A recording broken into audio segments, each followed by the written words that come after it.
Aumenta il numero di scuole primarie in provincia di Padova che rischiano di chiudere per il prossimo anno scolastico a causa del basso numero di iscritti. Emblematico il caso della scuola di Teolo, sui Colli Euganei, dove il numero minimo di iscritti alla prima deve essere 15 e invece è fermo a 10, tanto che 2 nonne ultra ottantenni si sono iscritte un po' per dare una mano, un po' come provocazione. Il marito di una delle due è pronto ad accompagnare a scuola ogni giorno le combattive nonnine. Il problema è quello della denatalità, è un problema grave, è un problema che non si è mai affrontato. Si fanno i conti oggi quando sono numeri molto drammatici.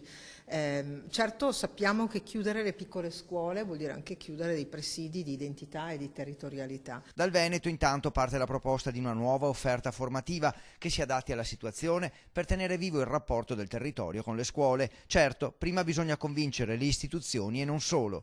Noi stessi a far più figli.